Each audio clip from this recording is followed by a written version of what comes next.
meantime, I need to change places with Jeff and Mike, who's going to. Jeff is going to do a review of the Mike, if you don't mind getting up. Yep, the 2017 Ferrari F430 Spider. It's an everyman's car. It should be no big deal. An everyman's Ferrari. I don't know if I'd say a 430 is an everyman's Ferrari, but I would imagine, though, as Ferrari goes through their ebbs and flows of valuations, because when you first buy a Ferrari, you probably take a pretty big hit in depreciation, and if you kind of wait long enough, the value begins to climb above the purchase price. At what point does that happen? I'm not real sure, but again, some of that's going to depend on the production numbers of the Ferrari, which model number it is, and the 430 is kind of one of those.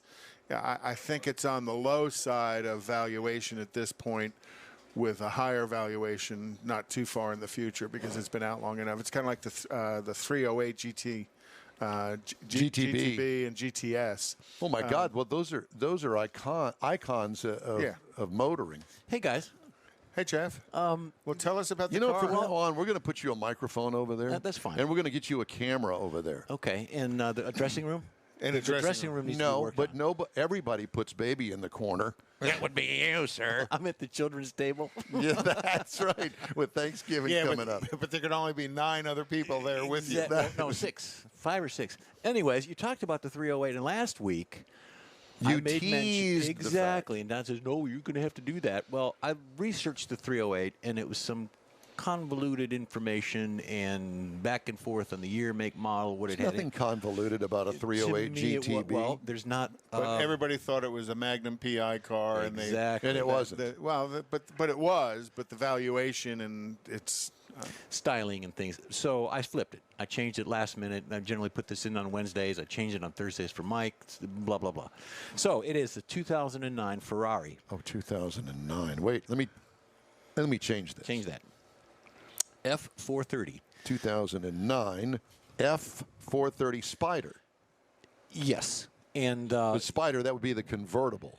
Yes. And there's also an F1, which is a 2-door coupe. So there's 2 different ones.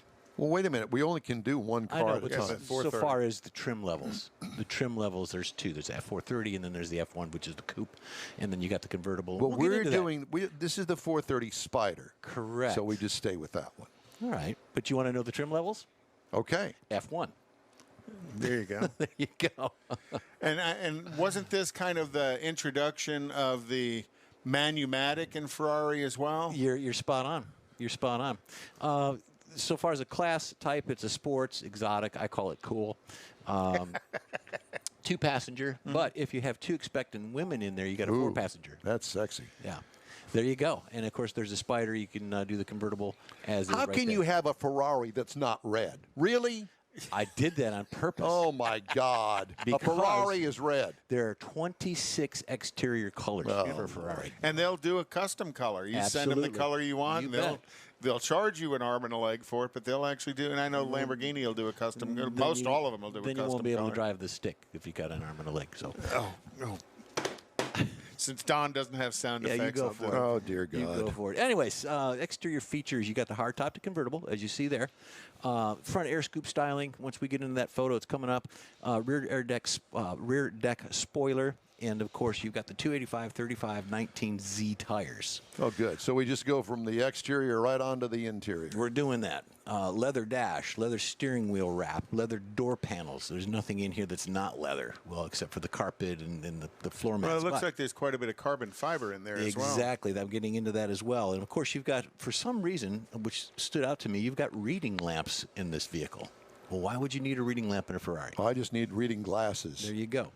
Do they have a prescription windshield for Don? No, but that's a good idea. It's a great idea. We'll work on that one. Speed proportional steering, which I thought of you, Conrad, because, of course, the faster you go, the tighter it gets. I was amazed at that. 8-way power seats for both sides. Wait a minute. Let me absorb that just a moment. The faster you go, the tighter it gets. I knew you were going there. The firmer the steering gets. Yeah. But that makes no sense. Oh, Ride is firmer. No, but you also, the faster you go, you want your inputs to have less effect on the ability of the tires to turn. Because when you're doing 20 miles an hour in a parking lot, you want to make a turn and you want to turn 90 degrees. At 100 miles an hour, you don't. If they can lower that effectiveness of the amount of energy it takes to turn the steering wheel, it actually probably makes the car safer because it's going to slow the inputs down. So you're not zigzagging down the lane. Well, you can zigzag, but you're going to have to definitively want to do that. Yes. You're not. It's not going to be so sensitive to turn. Like an Indy car. Well, like an Indy car, but also like, and I'm going to bang on myself, like a Buick or a Cadillac, where you always have what I call overboosted steering. The steering's always super easy and super sensitive. Right. So you don't want that in a high-performance car. It's almost like having no power steering. To that point, and that would make sense as well. Yeah, just the proportional. 8-way power seats on both sides, paddle shifters, heated mirrors. The trunk amazes me. 8.8 cubic feet of space in the trunk. You couldn't even put a golf bag. You couldn't even. There. Well, you got your toolkit, the Ferrari toolkit, but that's just a small portion. Like I said earlier, 26 exterior colors, 12 interior colors, all leather. All leather. It's a lot of different cows. Yes. Yeah. Well, you can dye leather. Oh, okay. And there's a big jealousy factor for me on this, so I'm just pointing that out. It's a V8, 4.3 liter, 483 horsepower. Mm-hmm. That's at 8,500 foot-pounds. It's got a dual overhead cam. What are the Newton meters of that? 343 in the torque. But at 8,500 RPM, that's buzzing down the highway. Well, the torque is at 5,250. Well, that's lower. That's exactly right. Yeah, lower. It's a 6-speed manual, and of course, it's got the automated 6-speed for the F430. The coupe, which is the F1, is just a 6-speed. Now, we talked about earlier the 308. The 308 had a dog leg shifter. That would mean instead of first gear, it would be reverse. First gear was down where second would be normally, and then third up, fourth up, second up, third down. Those Italians get that all screwed up. Well, and generally it was also a metal gated shifter. Where, exactly. Where in I was going to get into okay, the in a domestic car, it's just a boot. Right. You know, and you got to know where it is. In a Ferrari, it helps you. It's got a metal gate in there, so if you. It's so old school. Well, but that's so Ferrari-ish. And now I don't even know if you can get them very many manuals in Ferraris. I think. Well, it's a paddle shifting, paddle shifted manual. And I think the Lamborghini's the same way. But why would you want to? I mean, that paddle shifted thing, it changes gear than you can. Yeah, very much. I prefer just doing it the old school way. The talent on the steering wheel. I play the drums. I'm ambidextrous, but there's the picture that we should have seen about 5 minutes ago. There you go. Oh yeah, it's a gorgeous front end. Yeah. I mean, stunning front end. So, nevertheless, they did that because the Italians thought going from second to third gear was the optimal way to shift the vehicle. So that's why they did that. The city on the miles per gallon, city is 11. The highway at 16, combined 13, so you're not going to get a whole lot on that. 25-gallon tank, and it's premium. Double wishbone suspension. This vehicle, brand new, $335,000 Holy plus. Toledo. And that's just that one, not even in red.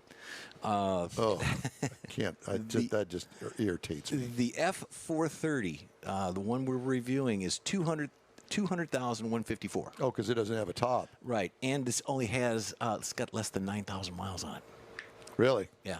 Bargain. Mm-hmm. Now the coupe, if you wanted to do the F1, you're looking at 187. I'm about 188. I'd take the coupe. Yeah, I would too. On a car that's 11 years old.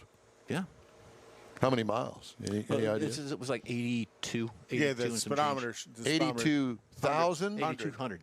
8,200 miles. Yeah, which is relatively typical on that Highline Italian import stuff, because most people don't want to pay for that $30,000 maintenance service.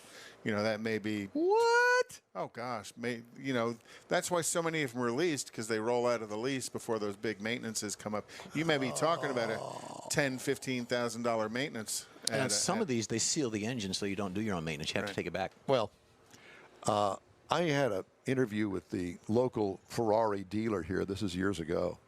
And it was a very eye-opening thing to go into the shop. And video switcher has been a little. No, we're fine. Are we fine? Yeah, we're good. Okay. He's doing a fine job. All right. Well, thank you, Jeffrey, for the 2009 Ferrari Shocker. Next week, we're doing an Abrams tank. We're not doing an Abrams tank, although that would be fun. It would be awesome. And I I'll pull bet it you right you up could here. probably buy one. Yeah. I don't know where you'd put it. Could you park it in the driveway? Who is Would it? it fit in the driveway? Someone here in Houston Busby. has Busby's got one. I was thinking Busby's he got ran one. for mayor, but about 3 years ago, he had that tank parked out in front of his house in Tanglewood. Yep, on his lawn or in his driveway. Seriously? Oh Yeah, yeah. absolutely. And just so many people just raised hell about it, and I think he did it just to go. Mr. Busby, if you're listening, give me a holler. Spot on. Bring it over here and park it in my driveway for a while.